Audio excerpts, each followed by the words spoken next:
Dad had been her buffer, and she missed him every day. Ronald Broderick, the quiet academic who'd travelled to India on a gap year and fallen in love with Khushi Singh, a progressive student of architecture in Mumbai, but originally from Melbourne, ensured Samira had grown up a hybrid of two cultures, with her dad's laid-back American spirit and her mum's traditional Indian values. She'd always managed to tread a fine line between both, never telling her folks about being bullied at school for being a half and half or a mongrel. Born in Melbourne, she was Aussie through and through. She loved Australian rules football and Vegemite and couldn't let a week pass without a Tim Tam Slam, but she felt just as comfortable eating with her hands and attending Indian dances at the local town halls. The best of both worlds. Now, with her dad gone, she felt increasingly stifled by her mum's manoeuvrings, despite the Pacific Ocean separating them.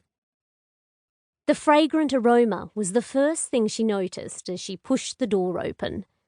The comforting familiarity of onion, garlic and ginger being sautéed in ghee, along with ground cumin, coriander, turmeric, fenugreek and garam masala, filled the house. The smell permeated everything, from the curtains to the blinds, and had for the last 40 years since her parents moved in. Growing up, her mum had whipped up Indian feasts for people living on their street, and their house had been filled with Sudanese, Sri Lankan and Lebanese neighbours. Since her husband's death, Khushi rarely mentioned them. All she could talk about was the disgrace of divorce and her only child being 3 years off 40 without procreating. "Hey, Mum, it's me," she called out as she slipped off her sandals at the door and padded up the hallway to the kitchen. Her fingers trailed along the ancient wallpaper, gold-embossed elephants on a cream background, the instinctive reaction the same as when she'd been a child cavorting up this hallway after school. Back then, she'd been eager to get to the kitchen, knowing her mum would have plenty of snacks laid out on the tiny wooden table tucked into a corner. Mango lassi, the sweetness of the fruit combining perfectly with the tart homemade yogurt, carrot halwa and almond burfi, the Indian sweets made predominantly from milk and sugar she could never resist. Today, her footsteps slowed as she neared the kitchen. Guilt tightened her chest. She'd stayed away too long. She blamed her mother for too much.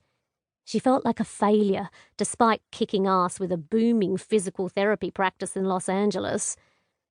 She'd felt the same sense of inadequacy 5 years ago when she'd last set foot in here, and it looked like nothing had changed. When would she get past this? Rubbing her chest, she took a few calming breaths and invoked patience. Her mum would never change. She had to deal with it. With 3 strides, she entered the kitchen and spied Khushi by the stove as expected.